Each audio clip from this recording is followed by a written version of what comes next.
देश को सफल बनाने, देश का भाग्य बदलने की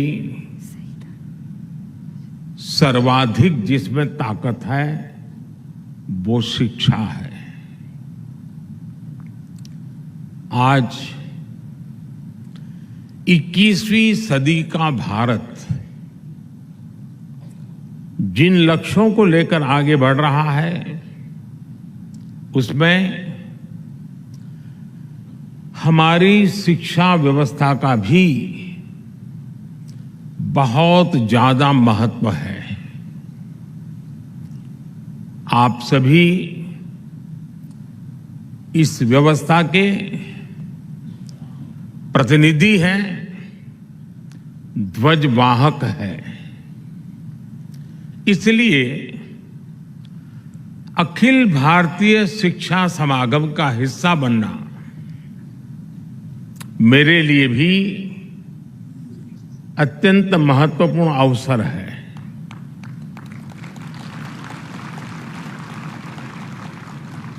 मैं मानता हूं विद्या के लिए विमर्श जरूरी होता है, शिक्षा के लिए संवाद जरूरी होता है। मुझे खुशी है कि अखिल भारतीय शिक्षा समागम के इस सत्र के जरिए हम विमर्श और विचार की अपनी परंपरा को और आगे बढ़ा रहे हैं। इसके पहले ऐसा आयोजन काशी के नवनिर्मित रुद्राक्ष सभागृह में हुआ था। इस बार ये समागम दिल्ली के इस नवनिर्मित भारत मंडपम में हो रहा है। और खुशी की बात यह है कि विधिवत रूप से भारत मंडपम के लोकार्पण के बाद ये पहला कार्यक्रम है। और खुशी इसलिए बढ़ जाती है कि पहला कार्यक्रम शिक्षा से जुड़ा कार्यक्रम हो रहा है। साथियों, काशी के रुद्राक्ष से लेकर इस आधुनिक भारत मंडपम तक अखिल भारतीय शिक्षा समागम की इस यात्रा में एक संदेश भी छिपा है। ये संदेश है प्राचीनता और आधुनिकता के संगम का।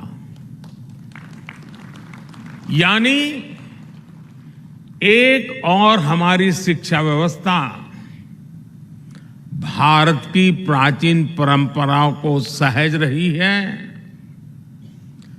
आधुनिक साइंस और हाईटेक टेक्नोलॉजी इस फील्ड में भी हम उतना ही तेजी से आगे बढ़ रहे हैं। इस आयोजन के लिए शिक्षा व्यवस्था में आपके योगदान के लिए आप सभी साथियों को शुभकामनाएं देता हूं, साधुवाद देता हूं। संयोग से आज हमारी राष्ट्रीय शिक्षा नीति के 3 साल भी पूरे हो रहे हैं। देश भर के बुद्धिजीवियों ने, एकेडमिशियंस ने और टीचर्स ने इसे एक मिशन के रूप में लिया और आगे भी बढ़ाया। मैं आज इस अवसर पर उन सभी का भी धन्यवाद करता हूं, उनका आभार प्रकट करता हूं। अभी मैं यहां आने के पहले पास के पेविलियन में लगी रही प्रदर्शनी देख रहा था। इस प्रदर्शनी में हमारे स्किल और एजुकेशन सेक्टर की ताकत को, उसकी उपलब्धियों को दिखाया गया, नए नए इनोवेटिव तरीके दिखाए गए। मुझे वहां बाल वाटिका में बच्चों से मिलने का और उनके साथ बात करने का भी मौका मिला। बच्चे खेल खेल में कैसे कितना कुछ सीख रहे हैं, कैसे शिक्षा और स्कूलिंग के मायने बदल रहे हैं, ये देखना मेरे लिए वाकई उत्साहजनक था। और मैं आप सबसे भी आग्रह करूंगा कि कार्यक्रम समाप्त होने के बाद जब मौका मिले तो जरूर वहां जाकर के इन सारी गतिविधियों को देखें। साथियों, जब युग बदलने वाले परिवर्तन होते हैं तो वो अपना समय लेते हैं। 3 साल पहले जब हमने राष्ट्रीय शिक्षा नीति की घोषणा की थी तो एक बहुत बड़ा कार्यक्षेत्र हमारे सामने था, लेकिन आप सभी ने राष्ट्रीय शिक्षा नीति को लागू करने के लिए जो कर्तव्य भाव दिखाया, जो समर्पण दिखाया और खुले मन से नए विचारों का, नए प्रयोगों का स्वीकार करने का साहस दिखाया, ये वाकई अभिभूत करने वाला है और नया विश्वास पैदा करने वाला है। आप सभी ने इसे एक मिशन के तौर पर लिया है। राष्ट्रीय शिक्षा नीति में ट्रेडिशनल नॉलेज सिस्टम से लेकर फ्यूचरिस्टिक टेक्नोलॉजी तक उसको बराबर एक बैलेंस वे में उसको अहमियत दी गई है। प्राथमिक शिक्षा के क्षेत्र में नया पाठ्यक्रम तैयार करने के लिए, क्षेत्रीय भाषाओं की पुस्तकें लाने के लिए, उच्च शिक्षा के लिए, देश में रिसर्च इकोसिस्टम को मजबूत करने के लिए देश का शिक्षा जगत के सभी महानुभावों ने बहुत परिश्रम किया है। देश के सामान्य नागरिक और हमारे विद्यार्थी नई व्यवस्था से भली भांति परिचित हैं। वो ये जान गए हैं कि 10+2 एजुकेशन सिस्टम की जगह अब 5+3+3+4 ये प्रणाली पर अमल हो रहा है। पढ़ाई की शुरुआत भी अब 3 साल की आयु से होगी।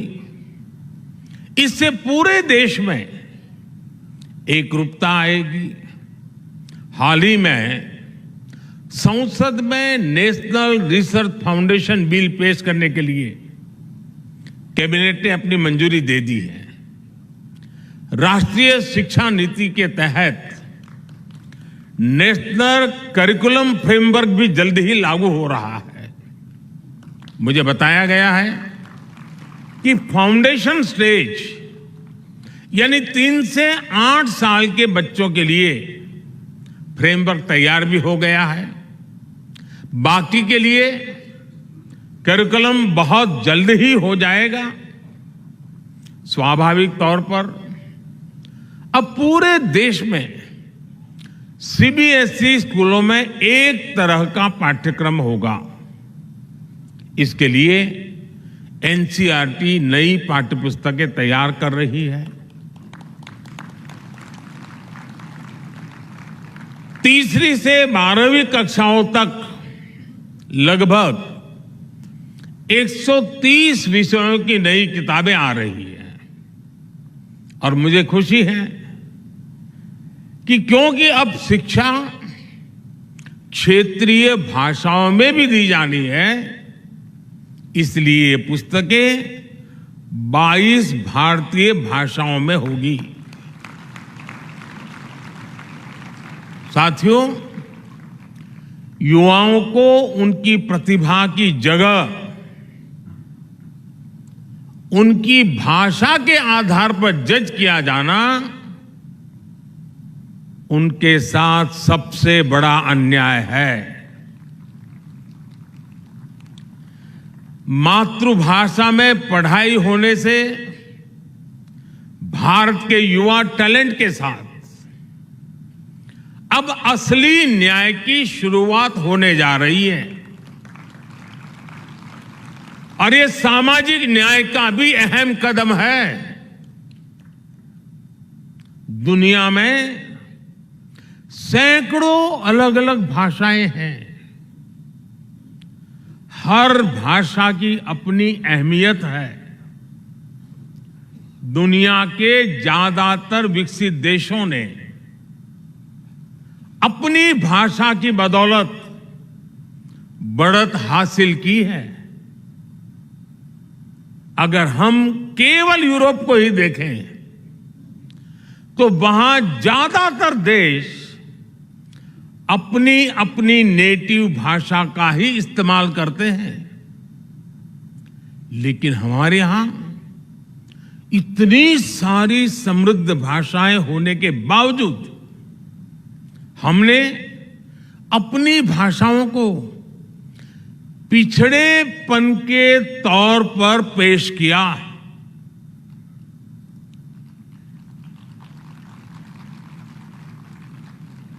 इससे बड़ा दुर्भाग्य क्या हो सकता है?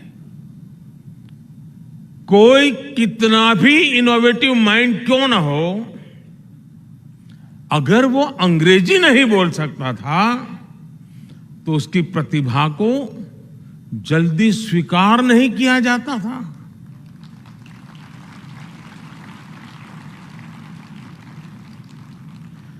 इसका सबसे बड़ा नुकसान हमारे ग्रामीण अंचल के होनहार बच्चों को उठाना पड़ा है।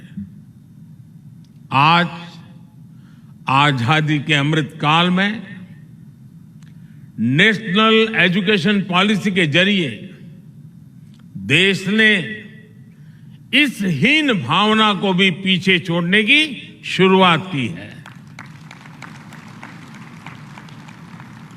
और मैं तो यूएन में भी भारत की भाषा बोलता हूं।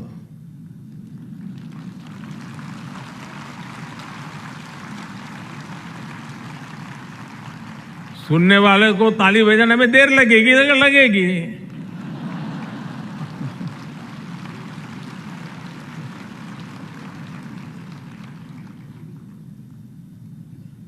साथियों, अब सोशल साइंस से लेकर इंजीनियरिंग तक की पढ़ाई भी भारतीय भाषाओं में होगी।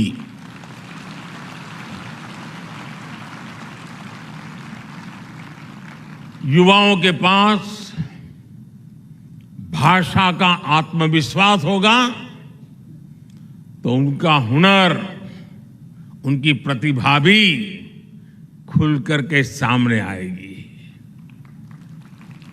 और इसका एक और लाभ देश को होगा। भाषा की राजनीति करके अपनी नफरत की दुकान चलाने वालों का भी शटर डाउन हो जाएगा।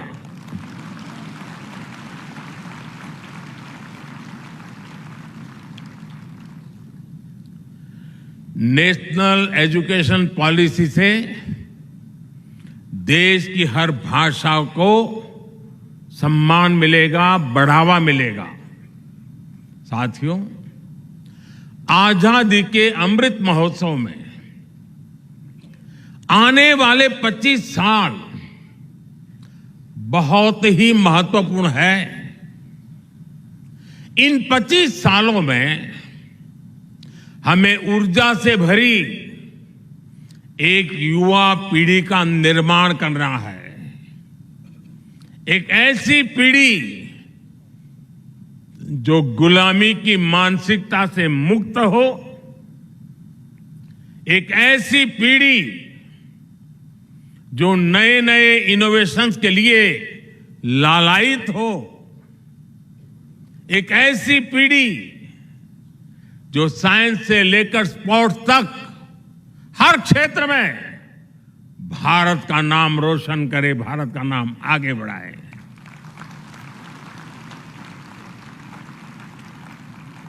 एक ऐसी पीढ़ी जो 21वीं सदी के भारत की आवश्यकताओं को समझते हुए अपना सामर्थ्य बढ़ाए, और एक ऐसी पीढ़ी जो कर्तव्य बोध से भरी हुई हो, अपने दायित्व को जानती हो, समझती हो। और इसमें राष्ट्रीय शिक्षा नीति की बहुत बड़ी भूमिका है। साथियों, क्वालिटी एजुकेशन की दुनिया में कई पैरामीटर्स हैं, लेकिन जब हम भारत की बात करते हैं तो हमारा एक बड़ा प्रयास है समानता।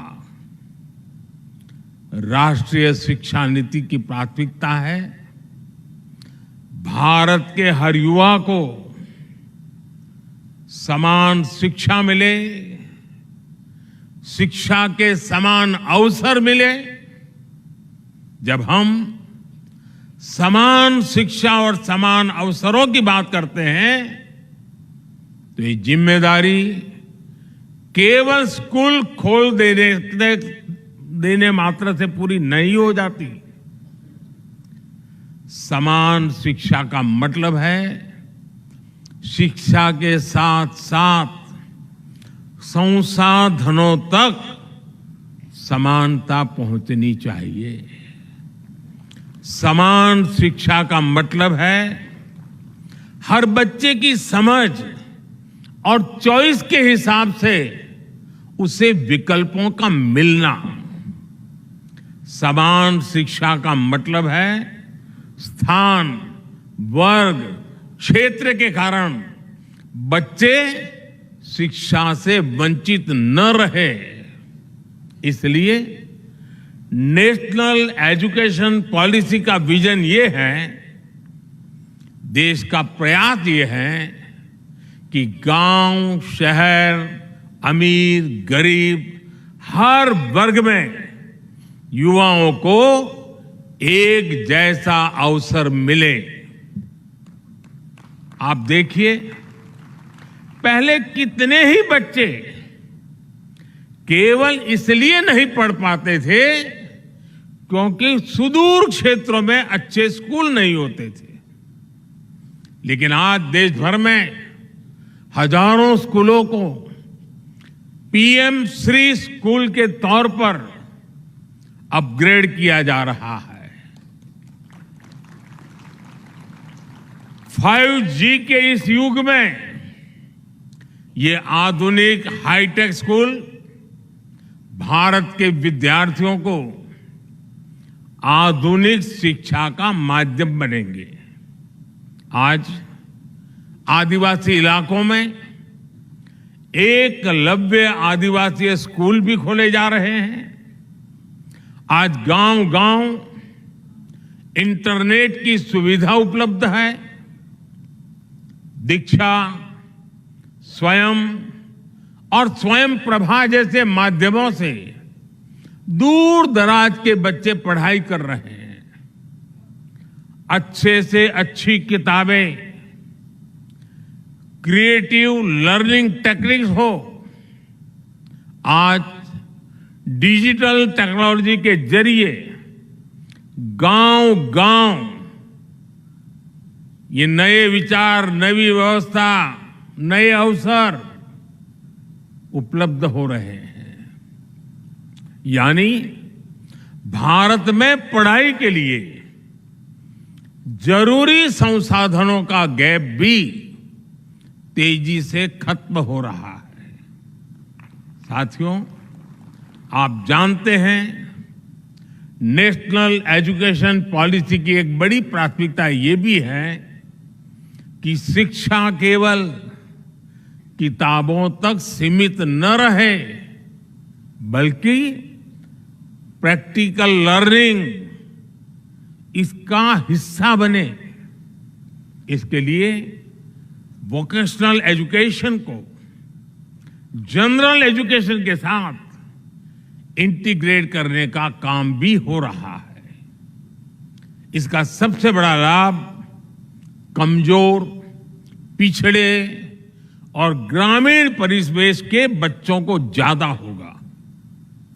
किताबी पढ़ाई के बोझ के कारण यही बच्चे सबसे ज्यादा पिछड़ते थे, लेकिन नई राष्ट्रीय शिक्षा नीति के तहत अब नए तरीकों से पढ़ाई होगी।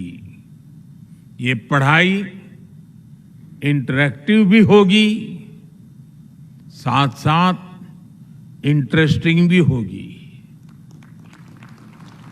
पहले लैब और प्रैक्टिकल की सुविधा बहुत ही कम स्कूलों में उपलब्ध थी, लेकिन अब अटल टिंकरिंग लैब्स में 75 लाख से ज्यादा बच्चे साइंस और इनोवेशन सीख रहे हैं। साइंस अब सबके लिए समान रूप से सुलभ हो रही है। यही नन्हे वैज्ञानिक आगे चलकर देश के बड़े बड़े प्रोजेक्ट्स को लीड करेंगे, भारत को दुनिया का रिसर्च हब बनाएंगे। साथियों, किसी भी सुधार के लिए साहस की जरूरत होती है, और जहां साहस होता है वहीं नई संभावनाएं जन्म लेती है। यही वजह है कि विश्व आज भारत को नई संभावनाओं की नर्सरी के रूप में देख रहा है। आज दुनिया जानती है कि जब सॉफ्टवेयर टेक्नोलॉजी की बात आएगी तो भविष्य भारत का है। दुनिया जानती है कि जब स्पेस टेक की बात होगी तो भारत की क्षमता का मुकाबला आसान नहीं है। दुनिया जानती है कि जब डिफेंस टेक्नोलॉजी की बात होगी तो भारत का लो कॉस्ट और बेस्ट क्वालिटी का मॉडल भी हिट होने वाला है। दुनिया के इस भरोसे को हमें कमजोर नहीं पड़ने देना है। बीते वर्षों में जिस तेजी से भारत की औद्योगिक साख बढ़ी है, जिस तेजी से हमारे स्टार्टअप की धमक दुनिया में बढ़ी है, उसने हमारी शैक्षणिक संस्थाओं का सम्मान भी विश्व भर में बढ़ाया है। तमाम ग्लोबल रैंकिंग्स में इंडियन इंस्टीट्यूट्स की संख्या बढ़ रही है। हमारी रैंकिंग में भी इजाफा हो रहा है। आज हमारे आईआईटी के दो कैंपस जंजीबार और अबू धाबी में खुल रहे हैं। कई दूसरे देश भी अपने यहां हमसे आईआईटी कैंपस खोलने का आग्रह कर रहे हैं। दुनिया में से मांग बढ़ रही है। हमारे एजुकेशन इकोसिस्टम में आ रहे ये सकारात्मक बदलावों के कारण कई ग्लोबल यूनिवर्सिटीज भी भारत में अपने कैंपस खोलना चाहती है। ऑस्ट्रेलिया की 2 यूनिवर्सिटीज गुजरात के गिफ्ट सिटी में अपने कैंपस खोलने वाली है। इन सफलताओं के बीच हमें अपनी शिक्षण संस्थानों को लगातार मजबूत करना है। इन्हें फ्यूचर रेडी बनाने के लिए निरंतर मेहनत करनी है। हमें हमारी इंस्टीट्यूट्स, हमारी यूनिवर्सिटीज, हमारे स्कूल्स और कॉलेजेस को इस रिवॉल्यूशन का केंद्र बनाना है। साथियों, समर्थ युवाओं का निर्माण सशक्त राष्ट्र के निर्माण की सबसे बड़ी गारंटी होती है और युवाओं के निर्माण में पहली भूमिका माता, पिता और शिक्षकों की होती है। इसलिए मैं शिक्षकों और अभिभावकों सभी से कहना चाहूंगा कि बच्चों को हमें खुली उड़ान देने का मौका देना ही होगा। हमें उनके भीतर आत्मविश्वास भरना है ताकि वो हमेशा कुछ नया सीखने और करने का साहस कर सके। हमें भविष्य पर नजर रखनी होगी। हमें फ्यूचरिस्टिक माइंडसेट के साथ सोचना होगा। हमें बच्चों को किताबों के दबाव से मुक्त करना होगा। आज हम देख रहे हैं कि एआई जैसी टेक्नोलॉजी, आर्टिफिशियल इंटेलिजेंस, जो कल तक साइंस फिक्शन में होती थी, वो अब हमारे जीवन का हिस्सा बन रही है। रोबोटिक्स और ड्रोन टेक्नोलॉजी हमारे दरवाजे पर दस्तक दे चुकी है। इसलिए हमें पुरानी सोच से निकलकर नए दायरों में सोचना होगा। हमें अपने बच्चों को उसके लिए तैयार करना होगा। मैं चाहूंगा कि हमारे स्कूलों में फ्यूचर टेक से जुड़े इंटरैक्टिव सेशन आयोजित हो। डिजास्टर मैनेजमेंट हो, क्लाइमेट चेंज हो या क्लीन एनर्जी जैसे विषय हो, हमारी नई पीढ़ी को हमें इनसे भी रूबरू कराना होगा। इसलिए हमें हमारी शिक्षा व्यवस्था को इस तरह से तैयार करना होगा ताकि युवा इस दिशा में जागरूक भी हो, उनकी जिज्ञासा भी बढ़े। साथियों, भारत भी जैसे जैसे मजबूत हो रहा है, भारत की पहचान और परंपराओं में भी दुनिया की दिलचस्पी बढ़ रही है। हमें इस बदलाव को विश्व की अपेक्षा के तौर पर लेना होगा। योग, आयुर्वेद, कला, संगीत, साहित्य और संस्कृति के क्षेत्र में भविष्य की अपार संभावनाएं जुड़ी है। हमें हमारी नई पीढ़ी को इनसे परिचित करवाना होगा। मुझे विश्वास है अखिल भारतीय शिक्षा समागम के लिए ये सभी विषय प्राथमिकता में होंगे ही। भारत के भविष्य को गढ़ने के आप सबके ये प्रयास एक नए भारत की नींव का निर्माण करेंगे और मुझे पक्का विश्वास है कि 2047 में हम सबका सपना है, हम सबका संकल्प है कि जब देश आजादी के 100 साल मनाएगा, 2047 में ये हमारा देश विकसित भारत होके रहेगा। और ये कालखंड उन युवाओं के हाथ में है जो आज आपके पास ट्रेनिंग ले रहे हैं, जो आज आपके पास तैयार हो रहे हैं, वो कल देश को तैयार करने वाले हैं। और इसलिए आप सबको अनेक अनेक शुभकामनाएं देते हुए इस सपने को पूरा करने के लिए हर युवा के हृदय में एक संकल्प का भाव जगे उस संकल्प को साकार करने के लिए परिश्रम की पराकाष्ठा हो, सिद्धि प्राप्त करके रहें, इस इरादे से आगे बढ़े। मेरी आप सबको बहुत बहुत शुभकामनाएं, बहुत बहुत धन्यवाद।